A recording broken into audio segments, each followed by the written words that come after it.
Nahmaduhu wa nasta'inuhu wa nastaghfiruh wa na'udzu billahi min shururi anfusina wa sayyiati a'malina. May yahdihillahu fala mudilla lahu wa may yudlil fala hadiya lahu. Asyhadu an la ilaha illallah wa asyhadu anna Muhammadan abduhu wa rasuluh, amma ba'd. Bapak dan Ibu yang saya hormati dan yang Allah muliakan, alhamdulillah pada kesempatan ini kita bisa bertemu kembali untuk melanjutkan pelajaran kitab Riyadhus Shalihin bab yang kelima tentang muraqabah. Ini merupakan edisi lanjutan. Saya rehat dari hari Minggu sampai hari kemarin baru bisa kajian karena kesehatan yang kurang mendukung. Kemarin baru mulai ngaji di Masjid Persis Tiga Nitri, kemudian paginya di kantor dinas lingkungan hidup itu lewat jumit dengan suara yang ya seperti inilah suara. Karena kata dokter, Pak Ustaz jangan banyak bicara katanya. Saya nyesiri dokter lagi. Saya sama tersenyum dengan isyarat, dok ya ngajinya saya belum bisa bahasa isyarat.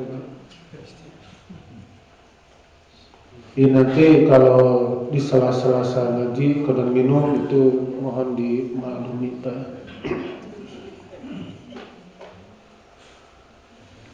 Tentang bab muraqabah, asani hadis yang kedua. An Abi Jarin Jundub bin Junadah wa Abi Rahmani Mu'ad bin Jabalin radhiyallahu anhuma. Dari Abu Jar yaitu Jundub bin Junadah dan Abu Abdurrahman yaitu Mu'ad bin Jabal radhiyallahu anhuma, semoga Allah ridho kepadanya. An Rasulullah sallallahu alaihi wasallam, dari Rasulullah sallallahu alaihi wasallam, qala, beliau bersabda, ittaqillah haitsuma kunta, bertakwalah kau kepada Allah di mana saja kau berada. Wa'at bi isai'ah al-hasanah tamhuha, dan ikutilah perbuatan jelek itu dengan perbuatan baik, maka kebaikan itu dapat menghapuskan kejelekan tersebut. Wa khaliqin nasa bi khuluqin hasan, dan pergaulilah manusia dengan budi pekerti yang bagus. Rawahu Tirmidzi, riwayat Imam Tirmidzi.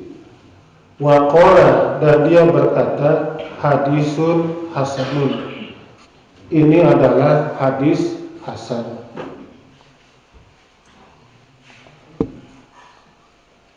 Saya akan sampaikan dulu tentang pengertian hadis hasan. Ini kan hadis hasan.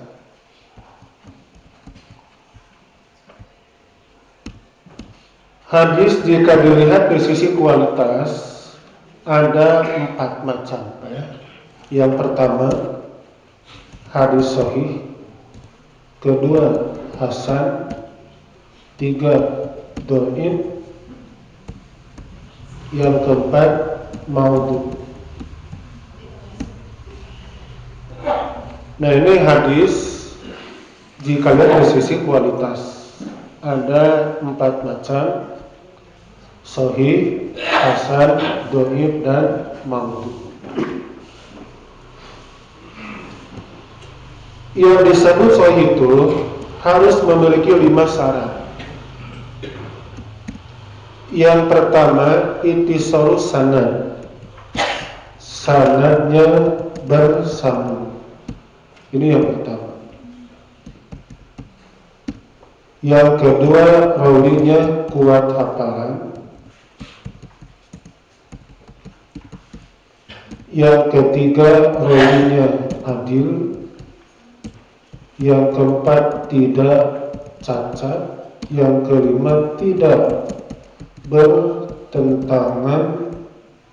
bertentangan dengan riwayat lain yang lebih kuat.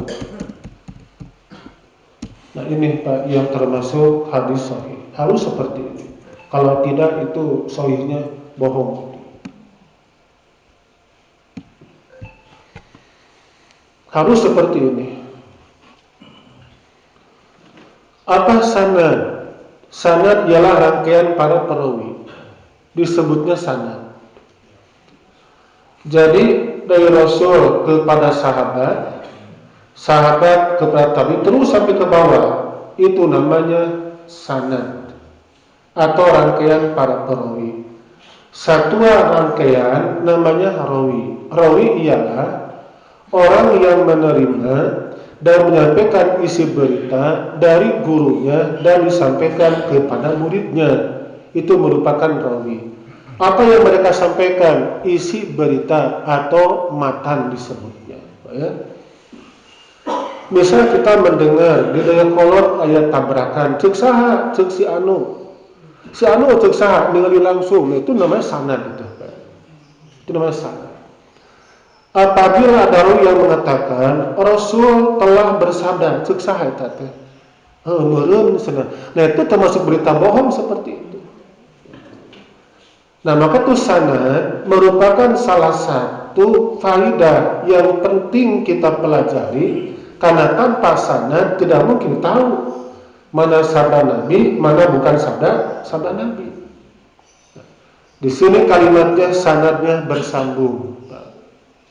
Itu bersambung artinya antara itu mereka langsung liko bertemu. Ini bersambung ini.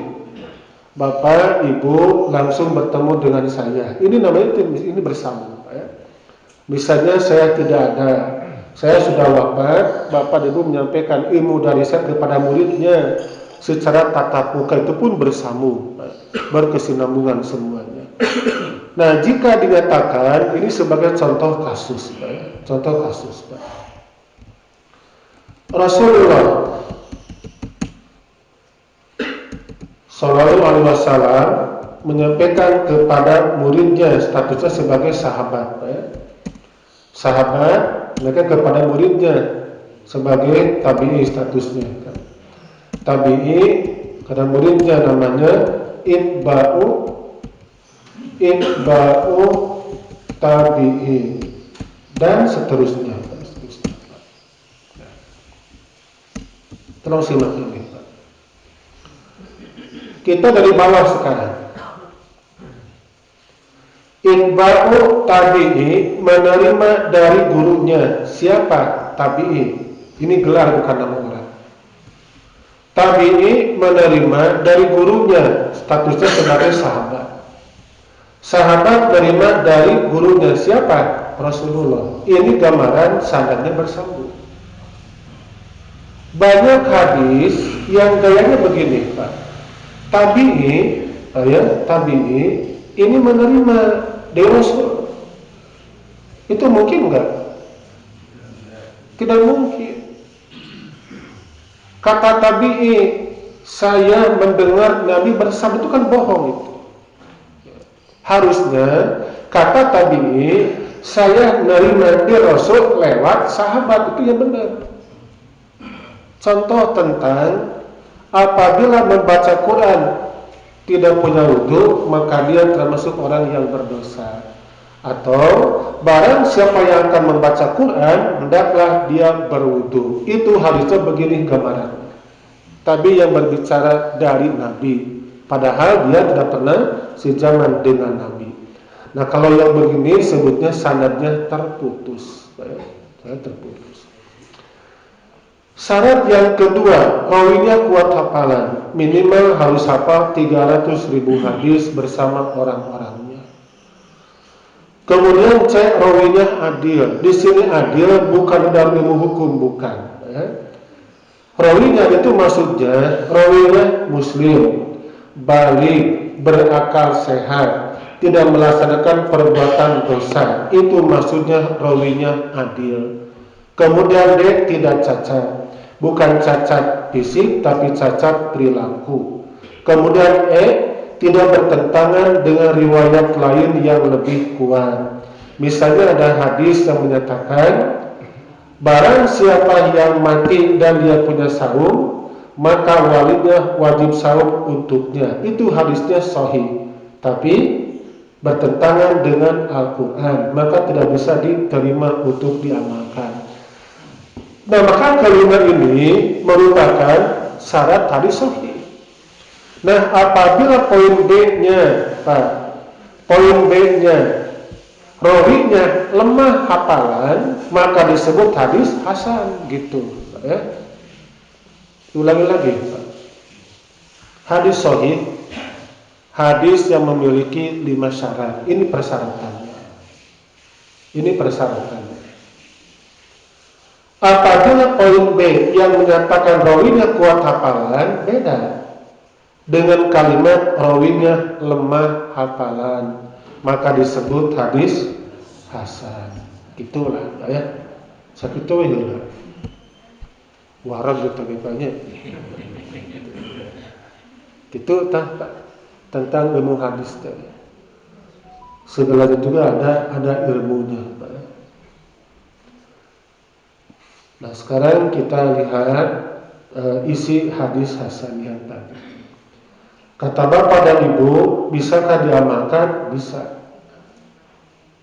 Karena secara bahasa, hasan artinya baik. Hasan artinya baik.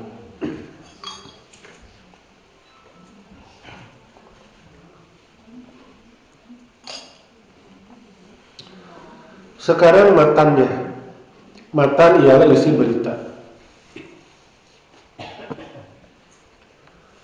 Rasul bersabda, bertakwalah kepada Allah di mana saja engkau berada. Kata sekuler kan tidak begitu. Itu ibadah berakhlak baik hanya ada di pengajian dan di masjid.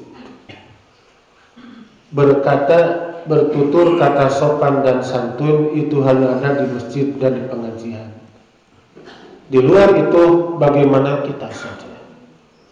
Artinya mereka memisahkan antara agama dengan negara, antara agama dengan pekerjaan. Itu kan berpisah.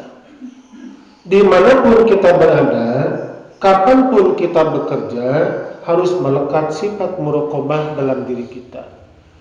Tentang keyakinan pengawasan. Apapun yang kita amalkan, yang kita kerjakan selalu dalam pengawasan Allah yang Maha Kuasa. Nah, maka di sini kata Nabi, ittaqillah haitsu ma kunta. Bertakwalah kau kepada Allah di mana saja engkau berada. Badai di bioskop sok bertakwa tetap ada. Kumaha takwana di bioskop ya mun asup kudu meuli karcis gitu kan. Ulah ngurubut di bibir gitu kan. Nonton sepak bola harus bertakwa. Orang menonton sepak bola harus bertakwa. Kumaha carana jangan loncat kana pagar meuli tiket itu sifat orang yang bertakwa. Beres main sepak bola eleh jeung meunang jangan melempari wasit. Jangan gitu kan. Sifat yang bertakwa tidak demikian. Kendati pun dia nonton di bioskop, nonton sepak bola tetap mengikuti aturan mainnya. Ada bae lalajema menang curang oge nanggap seperti itu. Itu hanya contoh yang sangat sederhana. Mungkinkah orang yang bertakwa dia tidak punya kesalahan? Tidak mungkin. Tidak mungkin, Pak. Yang disebut manusia tentu mereka punya dosa. Mungkin yang disengaja, mungkin yang tidak disengaja. Mungkin yang besar, mungkin yang kecil. Maka kata Nabi, wa'at bisai'ata al-hasanah, dan ikutilah perbuatan jelek itu dengan perbuatan baik. Di kejelekan-kejelekan yang mungkin pernah kita laksanakan, ketika bertutur kata bohong tidak disengaja, kita punya janji ketepati karena lupa, itu kan perbuatan yang menyimpang. Maka kata Nabi, ikutilah dengan perbuatan yang baik. Nah, apa fungsinya? Tamhuha, akan kebaikan itu dapat menghapuskan kejelekan yang tadi. Bahkan mungkin Bapak dan Ibu sudah lupa bagaimana fadilah kita melangkahkan kaki ke masjid. Kata Nabi yang dikembangkan oleh Ibnu Umar itu ada 3 poin. Yang pertama, dihapuskan satu kesalahan. Yang kedua, diangkat 1 derajat. Dan yang ketiga, pahala. Itu dari 1 langkah kita berangkat ke masjid. Kita berwudu, setiap kali membasuh kedua telapak tangan, kata Nabi, seluruh perbuatan buruk oleh tangan akan hanyut bersama tetes air yang terakhir. Hingga ketika mengusap kepala pun, pikiran-pikiran yang buruk akan hilang bersama pengusapan yang sampai membasuh kedua telapak kaki. Maka artinya, ibadah yang kita laksanakan jelas akan menghapuskan dosa dan kesalahan kita. Nah, tentunya ibadah tersebut pun ada aturan mainnya. Contoh begini, pas salat Jumat, itu salat Jumat berfungsi untuk menghapuskan dosa 7 hari ke belakang ditambah 3 hari ke depan. Ada nggak fungsinya? Ada nggak tuh aturannya? Ada aturannya. Yang pertama, kata Nabi, mandi pada hari Jumat. Jam berapa mandinya?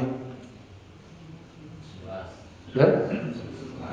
Pokoknya mandi untuk Jumatan, mandi untuk Jumatan. Sekarang saya dari sini akan meluncur ke Supratman, maka kena motor. Dari Supratman terus akan loncat lagi ke Rajiman. Di Rajiman kemudian khotib Jumat di PLN, lalu ke Margahayu Permen, kemudian malamnya ke Mekarwangi dengan suara seperti ini. Mungkin enggak? Ya, video nanti serah disini sehat, ya.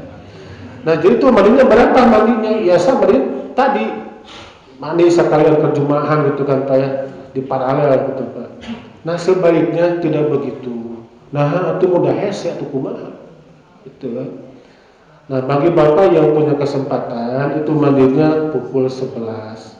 Terasa segar untuk Jumatan. Kenapa sampai harus mandi? Diharapkan ketika Jumatan itu nunutan. Da kumaha kebiasaan kan Bapak. Nyaga dicumplang, diguyur, dikucawi sadua jolang, untuk masuk ke masjid ngarannya calana tibra, kan gitu kayak. Emang kumaha kebiasaan kan Bapak. Kalau saya kan mandinya tadi kayak pukul 3:30. Dan dari lantai enggak mau nunutan di salah dah ngahotiban. Itu khotib nunutan, imam wah mungkin kan. Khotib nunutan tidak mungkin kayak. Lalu memakai baju yang bagus dan yang bersih, memakai parfum jika ada gitu ya. Jangan kita ketika Jumatan memakai baju seperti baju untuk touring, seperti baju untuk merolang layangan misalnya. Tapi pisahkan, ini baju untuk Jumatan, ini baju untuk ke pengajian, ini baju untuk melaksanakan sholat Id. Lalu kata Nabi, berangkat ke masjid dengan tidak melangkahi pundak orang yang sedang duduk. Kenapa itu jamaah yang masuk ke mereka melangkahi pundak yang sedang duduk? Karena dua-duanya mereka tidak punya ilmu yang mumpuni. Orang yang pertama datang duduk paling belakang, karena nyirian tihan, hoyong nyarane ketika Jumatan. Orang yang punya ilmunya datang ke masjid menerikan mana? Gitu kan Pak ya?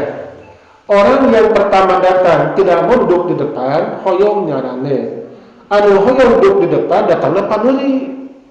Kuma dapatnya saat di depan masih kene kosong, di belakang sudah penuh, maka akibatnya orang yang masuk mereka melangkahi pundak orang yang sedang duduk. Itu Nabi melarang, tidak boleh seperti itu. Nah, maka Nabi kan memberikan penjelasan Barang siapa yang datang ke masjid pada waktu yang pertama atau pada saat yang pertama, maka dia seperti orang yang berkurban seekor unta.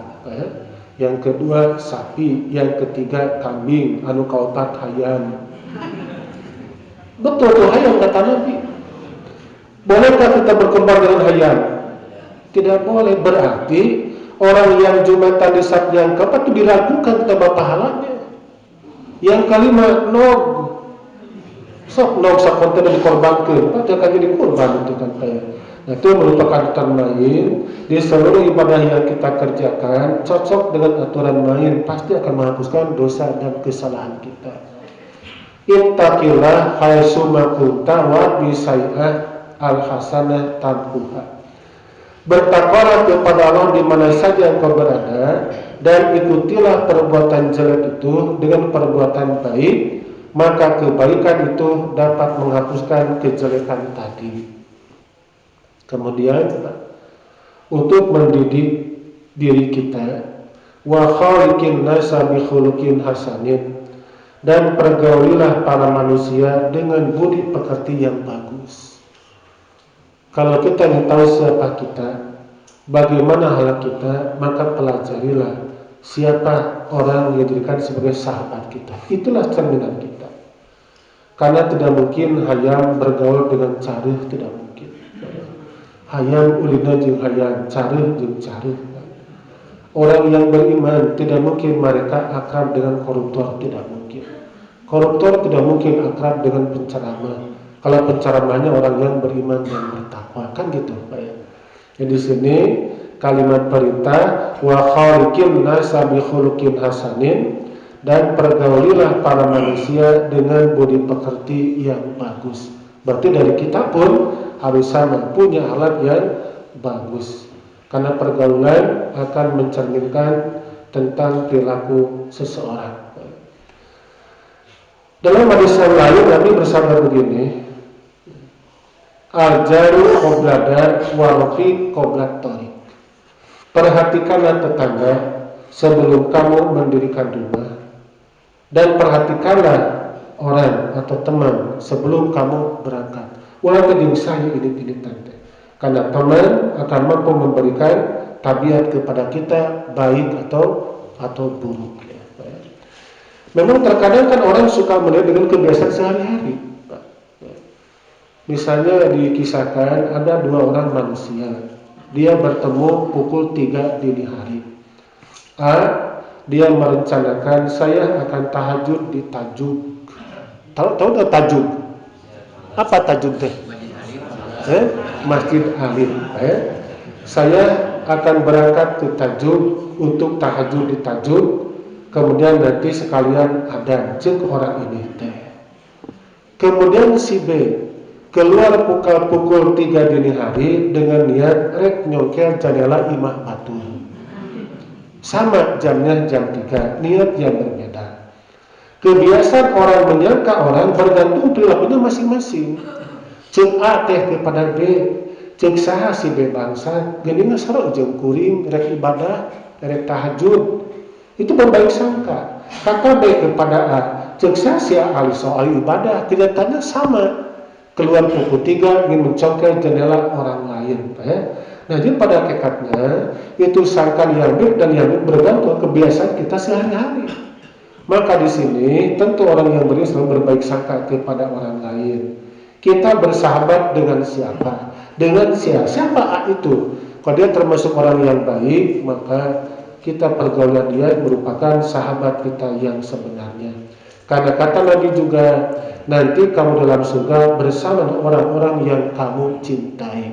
Ya Rasulullah, bagaimana kalau tidak pernah bertemu sejarah? Kata Nabi juga sama, akan dengan orang yang kamu cintai nanti kamu di akhirat. Kalau kita senang cinta kepada ibadah, maka tentu nanti pun pada hari kiamat akan bersama dengan mereka. Berawal dari mana? Di diri kita. Wa khaliqin nas bi khuluqin hasan, dan pergaulilah para manusia dengan budi pekerti yang bagus. Oke, dilanjut Pak. As-salis yang ketiga sekarang.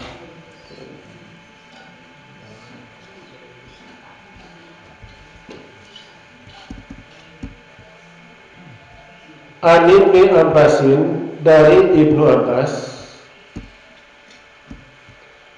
radhiyallahu anhu qala, semoga Allah ridho kepadanya, qala, dia berkata. Ini kalimat radhiyallahu anhuma merupakan doa kita kepada para sahabat. Kalau kepada orang di luar para sahabat, kalimatnya Allahumma yarham atau almarhum. Almarhum. Apakah almarhum? Semoga Allah mencurahkan rahmat kepadanya. Bolehkah kita berucap almarhum pada orang yang masih hidup? Boleh, kan mendoakan. Rasulullah Sallallahu Alaihi Wasallam itu kan mendoakan. Siapa ustadznya? Saifuddin almarhum. Boleh seperti itu. Hanya orang-orang akan terkejut ketika mendengar kesan mubaliknya Saifuddin almarhum. Sudah tak juri, gitu kan? Itu bukan juri, bukan. Tapi doa. Tapi di kita tidak umum almarhum disampaikan kepada orang yang masih itu doa. Kata Ibnu Abbas, kuntu khalfan Nabi sallallahu alaihi wasallam yauman. Saya berada di belakang Nabi sallallahu alaihi wasallam dalam kendaraan atau membonceng pada suatu hari. Dibonceng, dina onta. Lalu beliau bersabda, ya gulam, ini u'allimuka kalimat. Hai anak muda, sesungguhnya saya akan mengajarkan kepadamu beberapa kalimat. Jadi, menyampaikan ilmu tidak mutlak di madrasah, tidak mutlak di masjid, tidak mutlak di kampus, di motor silakan. Bapak menyampaikan ilmu kepada teman bapak, kepada anak bapak, dina kenal silakan, bebas. Menyampaikan ilmu dan mutlak di pengajian, gak mutlak di madrasah dan di masjid. Ini bukti Nabi kan dina onta, sambil berjalan dibonceng, disampaikan beberapa kalimat kepada Ibnu Abbas. Kata Nabi, ihfadillah yahfadka. Peliharalah Allah, pasti Allah akan memeliharamu. Apa maksudnya? Dengan mematuhi perintah-perintahnya serta menjauhi larangan, termasuk memelihara Allah. Kita sekarang nanti pulang dari pengajian, tetap kita bersikap istiqomah. Ketika bercakap benar, itu termasuk memelihara Allah. Jadi tidak ada kata-kata bohong dalam diri kita, tidak ada. Kemudian ihfadillah tajidhu tujahak. Peliharalah Allah, pasti engkau akan dapati dia di hadapanmu. Apa maksudnya? Ridho Allah akan diberikan kepadamu kapanpun dan dimanapun kamu berada. Jadi pada hakikatnya, selama kita memelihara apapun yang Allah perintahkan kita laksanakan, yang Allah larang kita jauhi, maka termasuk memelihara agama Allah yang Maha Kuasa. Maka apapun yang kita mintakan tentu akan dikabulkan oleh Allah yang Maha Kuasa. Lalu Nabi melanjutkan, idza sa'alta fas'alillah. Jika engkau meminta maka mohonlah kepada Allah. Wa idza sta'anta fasta'in billah. Dan jika minta tolong maka minta tolonglah kepada Allah. Ini masih lanjutannya. Wa'lam, ketahuilah anna ummata lawistama ala ayyan pa'uka bisayin lam yan pa'uka ila bisayin qad katabahu lahu lak. Ini yang perlu kita imani bersama, maka tidak mungkin muncul kekecewaan dalam diri kita. Ketahuilah, kata Nabi, bahwasanya sesuatu umat, yakni makhluk seluruhnya, makhluk yang ada di bumi dan di langit, manusia dan jin, ditambah malaikat, mereka berkumpul, bersepakat hendak memberikan manfaat kepadamu dengan sesuatu yang dianggapnya bermanfaat untukmu. Manusia, jin, puntennya, setan, malaikat berkumpul untuk memberikan manfaat kepada kita, kata Rasul, maka mereka itu tidak akan dapat memberikan kemanfaatan itu melainkan dengan sesuatu yang telah ditentukan oleh Allah untuk itu. Kita dapat kiriman WA menang rezeki sambil ayah suratna, ayah SK-na, ayah tanda tangan dari Kementerian Kementerian nanti Dana Sosial di atas meterai, ditandatangani oleh segala kan gitu kan semua. Kalau tidak mengizinkan, sampai kepada kita, tidak akan sampai, tidak akan sampai. Di sini Nabi menggunakan kalimat sesuatu umat, yakni berkumpul semuanya, Pak. Itu mereka semua berkumpul, tujuannya apa? Akan bermanfaat kepada kita, maka ini manfaat tidak mungkin sampai kepada kita tanpa izin Allah yang Maha Kuasa. Demikian pula nilai kebalikannya, jika umat seluruh makhluk itu berkumpul bersepakat hendak memberikan bahaya kepadamu dengan sesuatu yang dianggap berbahaya untukmu, maka mereka itu tidak akan dapat memberikan bahaya itu melainkan dengan sesuatu yang telah ditetapkan Allah untukmu. Semuanya telah ada ketentuan Allah. Orang yang beriman ketika dinyatakan bahwa kamu akan diguna-gunai, akan disantet oleh ini, muncul kekhawatiran? Tidak mungkin muncul kekhawatiran. Siapapun orang akan mencelakakan kepada aku, tidak mungkin akan sampai tanpa izin Allah yang Maha Kuasa. Mantan Gubernur DKI kan ditakut-takuti bahwa ada beberapa kelompok yang menjegal agar Anda tidak masuk menjadi seorang menjadi capres gitu kan. Beliau tersenyum, ya semuanya hanya Allah yang berkuasa.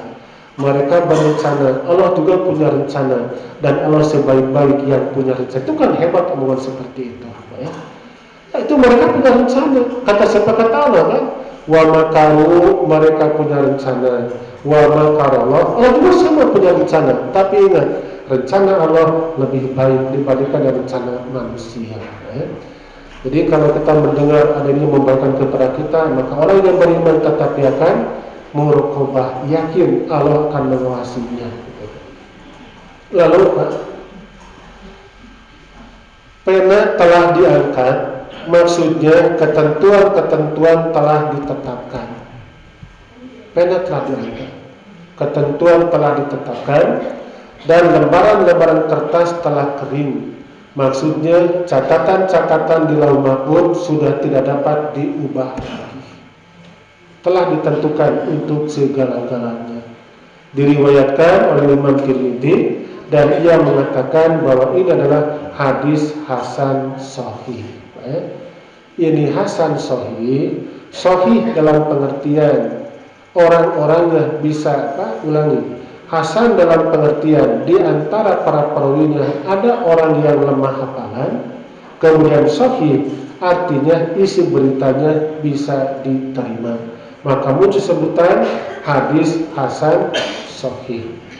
Kalau hadis ini hasan, maka mutlak dua-duanya, baik rawinya maupun isi beritanya itu termasuk hadis yang hasan, hadis yang bagus.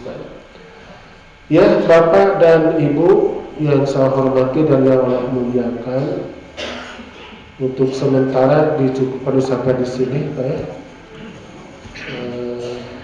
Malik dulu suaranya. Nah, tentu dari bahasan yang barusan saya sampaikan, ada yang perlu ditanyakan dulu, silakan. Jadi untuk sementara saya akan simpulkan dari hadis yang tadi dibahas. Jadi Islam itu harus dijadikan pedoman buat kita. Kapanpun dan dimanapun kita berada, tetap ketakwaan harus melekat dalam diri kita. Jangan kita memisahkan dan memilahkan. Itu bersifat jujur, baik, benar dan takwa hanya di pengajian dan di masjid. Sementara di tempat kerja tidak berlaku. Nah, tidak seperti itu. Dimanapun kita berada, tetap ketakwaan melekat dalam diri kita.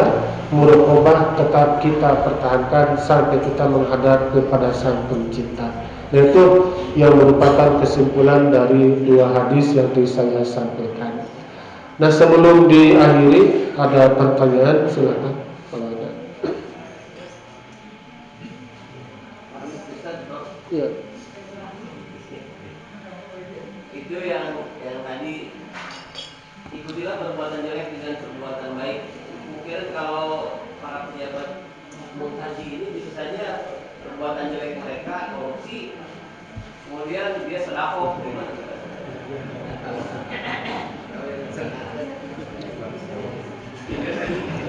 Iya, betul. Betul. Orang korupsi 1 miliar, berangkat ibadah haji atau umroh sekeluarga 100 jutaan, boga batin kan 800 juta ya. Dihampura sama Allah. Allah tidak akan menerima perbuatan baik ya dari modal perbuatan yang buruk. Gak mungkin menerima. Di sini perbuatan jelek yang saya sampaikan kan di muka, ya. Kita mungkin pernah berbuat kesalahan yang tidak disengaja. Kita punya janji yang tidak ditepati karena mungkin lupa. Itu kan merupakan salah satu noda dalam diri kita. Nah, kesalahan yang tadi ikuti dengan permohonan maaf, ikuti dengan amal soleh. Sekarang orang menyengaja membunuh orang, kemudian bersedekah, itu tidak mungkin dapat terhapuskan. Demikian pula orang melaksanakan korupsi, sedang korupsi orang pakai nyun masjid, pakai nyun pasantren, itu tidak berlaku seperti itu ya. Diri untuk kesalahan-kesalahan yang sudah ditentukan, tidak secara mutlak. Ya. Masih ada yang lain? Iya.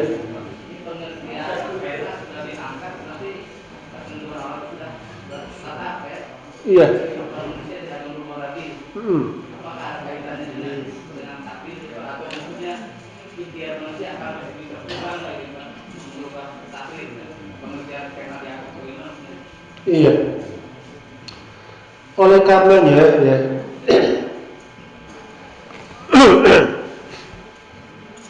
Di akhir hadis ini ada kalimat hadis hasan sahih. Hasan sahih. Hadis hasan dalam urusan akidah dan ibadah dipertimbangkan, tidak mutlak diamalkan. Urusan akidah dan ibadah mutlak harus hadis yang sahih. Fadlul amal, keutamaan beramal, boleh menggunakan hadis hasan, boleh untuk keutamaan beramal. Nah, di sini termasuk bab akidah. Bab akidah dipertimbangkan apabila hadisnya mencapai hasan, tidak sahih. Di sini bab akidah yang mana? Ini bab akidah di sini. Pena telah diangkat.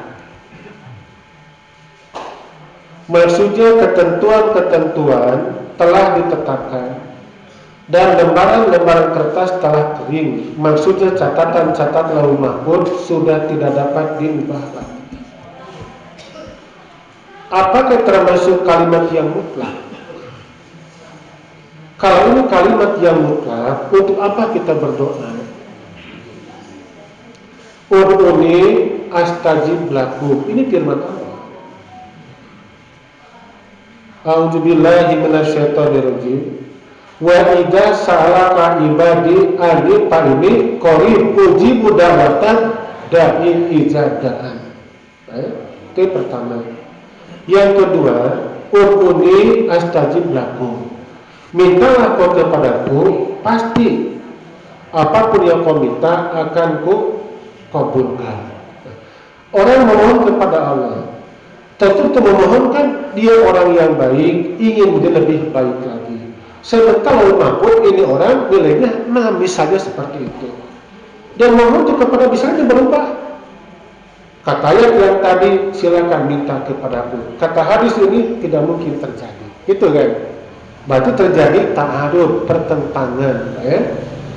Kemudian dalam surat yang lainnya, innallaha la yughayyiru ma biqaumin hatta yughayyiru ma bi anfusihim. Allah tidak akan mengubah nasib suatu kaum kecuali dia mau melakukan perubahan sendiri. Berarti itu dua ayat yang tadi merupakan firman Allah yang kelihatannya berseberangan dengan yang saya kasih tanda merah di sini. Kita lihat pada definisi yang tadi. Syarat sahih ada 5. Di antaranya yang ya. Apa yang tidak bertentangan dengan riwayat lain yang lebih kuat. Dan Quran bertentangan itu. Gitu kan ya. Jadi yang tadi bukan kita abaikan, tapi tetap kita mengedepankan isi Al-Quran. Ud'uni astajib lakum. Mintalah kau kepadaku, pasti akan ku berikan apapun yang kau minta. Hadis yang sahih tidak mutlak langsung kita amalkan sebelum kita mengadakan pencarian terhadap riwayat-riwayat lainnya. Ada nggak di pendukungnya atau yang mendebatkannya? Itu diantara manfaat mempelajari ilmu hadis, itu diantara. Ya, masih ada yang lain? Pas dulu Pak ya. Ada ngapa-ngapan ya? Iya. Ya, Bapak dan Ibu yang saya hormati dan yang Allah muliakan, itu saja yang dapat kita pelajari pada kesempatan ini. Mudah-mudahan Allah senantiasa menganugerahkan sikap atau sifat muraqabah kepada kita kapanpun dan dimanapun kita berada. Karena sifat muraqabah merupakan sifat yang mutlak kita miliki, yang akan membedakan antara kita dengan orang-orang yang bukan yang beda dengan kita. Muraqabah adalah sifat yang melekat bahwa kita meyakini apapun yang kita amalkan senantiasa ada dalam pengawasan Allah yang Maha Kuasa. Itu saja. Assalamualaikum warahmatullahi wabarakatuh.